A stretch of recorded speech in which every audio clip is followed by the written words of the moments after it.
Good evening. You're watching the main news on HKIBC. I'm Edna. And I'm Raymond Yeung. Here are tonight's top stories. Police smash a counterfeit currency gang accused of printing fake $100 and $500 notes.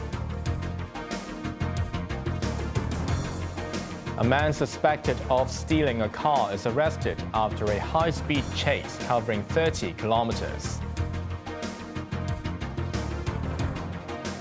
Death toll in Easter Sunday bomb carnage in Sri Lanka keeps rising as investigators home in on attackers.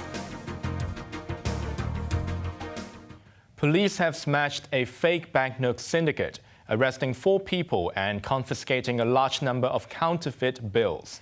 Unlike previous cases, the notes this time were in smaller denominations, $100 and $500. These counterfeit banknotes were seized from a commercial unit in Aberdeen in the past 2 days.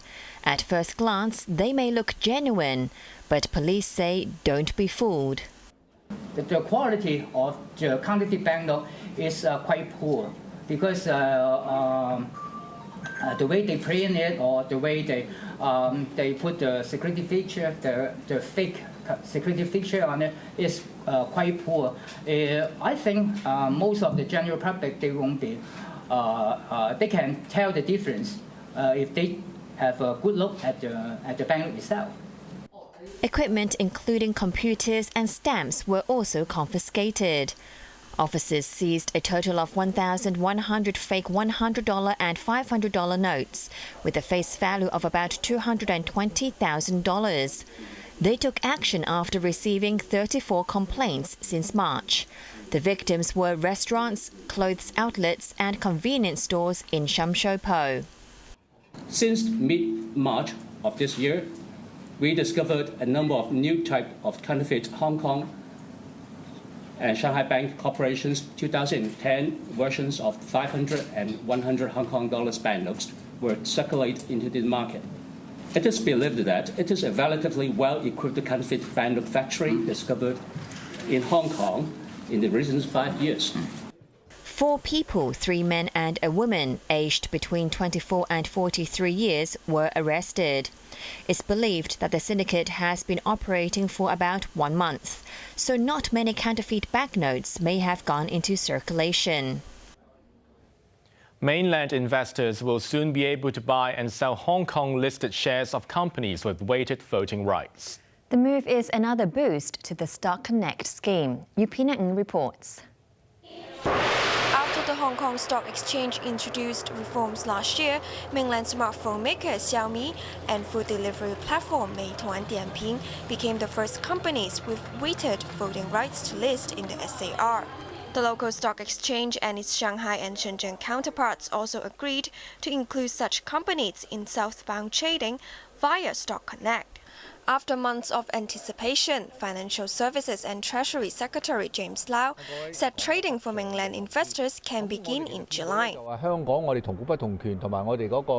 Speaking to reporters in Shanghai, Lau said the agreement follows long discussions between the SAR government, Hong Kong exchanges and clearing, and China's securities regulator. The authorities are still discussing if a similar arrangement could be applied to northbound trading. Lau today met Shanghai Stock Exchange Chairman Huang Gangyuan as part of a 4-day mainland tour by 4 Hong Kong ministers and 22 pro-Beijing lawmakers. The group visited Zhangjiang Science City in Shanghai, accompanied by Liaison Office Deputy Director Huang Liuquan. Yupinam, HKIBC. There was a high-speed car chase early this morning as police tried to stop a learner driver suspected of stealing a 7-seat vehicle. The pursuit stretched over 30 kilometers and ended when the suspect's vehicle hit some railings in Shamzang. This is where the chase ended at around 2 a.m. with the suspect taken to a police van for questioning. The chase began after an officer was slightly injured when the driver of a 7-seat vehicle, believed to have been stolen, failed to stop at a police roadblock on the Tsing Kwai Highway. It then drove across Tsing Ma Bridge at a speed said to have reached 180 kilometers per hour. After reaching Disneyland, the vehicle headed back in the direction of Kowloon, driving across the Tin Khao Bridge and the Two Moon Highway. On reaching Shamjiang, the vehicle tore down some railings after mounting a pavement and came to a halt.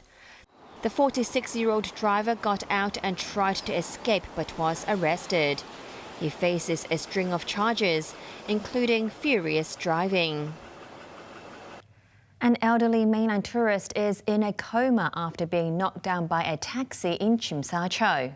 Police arrested the driver, who was suspected of making an illegal turn before the crash. Here is Yeung. A taxi with no passengers on board was traveling along Hai Phong Road when it hit a mainland tourist as it allegedly made a right turn into Nathan Road at around 8 a.m. The 50-year-old driver passed a breathalyzer test but was arrested for dangerous driving causing grievous bodily harm. There is a no right turn sign on Hai Phong Road, meaning that drivers can only turn left into Nathan Road. Police are still investigating the cause of the incident. The 64-year-old victim from Shanghai sustained head injuries and was unconscious when he was sent to Queen Elizabeth Hospital. Yeung, HKIBC. Overseas, the death toll in the church and hotel bombings that rocked Sri Lanka on Easter Sunday has risen to 290 as police arrested 24 people. The government is now trying to find out why an intelligence alert received more than a week ago was ignored. As Sri Lanka reels from the terror attacks, Hong Kong has issued a red outbound travel alert to the country. A day